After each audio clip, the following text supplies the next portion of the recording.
Barstool Sports. Thank you so much for taking the time to hear our story. Honey Whytes started with the two of us about 18 years ago. It was a younger and a much thinner version of John and I.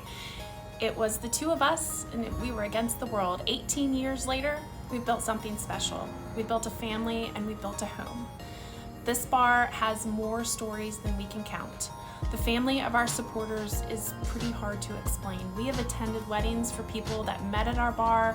Our Honey Whytes family has attended our children's birthday parties. They have attended baptisms, and the list goes on. John and I have gone from nothing to lose to everything to lose. In 2007, we were only 4 years old when the economy had collapsed.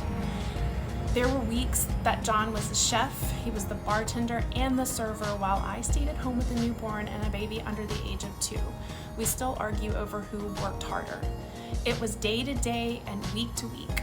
Somehow we were lucky enough to survive the recession, and looking back at it, it made us stronger and a little more prepared for what was going to happen in 2020. And I say that because no one could have been prepared. We were only prepared in that we were able to adapt the best way we could. In March, restaurant dining rooms were closed. We were allowed to do takeout, and we appreciated anything we could have, but it cut our revenue by almost 80%. In June, dining rooms were reopened, but only at a 50% capacity. So we're almost a year in, and as you can see, the bar is still closed. We are not supporting live music because of COVID, and we are still not allowed to sell alcohol after 10 p.m. We've sustained this business as long as we can without outside help. Because we're a small family restaurant and my husband is the chef and he works here all the time, we weren't eligible for much PPP, even when it was available. He is truly an owner and an operator, and that is how we have kept our doors open for this long. John and I wanted a Cheers-like environment 18 years ago. Somehow we made that happen. It's better to be lucky than good, but unfortunately there are many restaurants who have not been as lucky.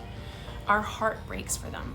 Honey Whytes has survived this pandemic because the community supported us all that they could. It survived the Richmond riots because our customers love us and everything that Honey Whytes means. It's a little dive bar in historic Chaco. We are 1 block from the Poe Museum, and we are walking distance from countless storefronts. We have the absolute best burger in Richmond, and more importantly, we have the best customers on the coast. My children have learned to count back money, they have learned to cook, they have learned to wash dishes here. They have learned that nothing is available without hard work, an education that we believe is pretty priceless. We appreciate you listening to our story, and I hope you consider our little burger and beer place for this award. Thanks.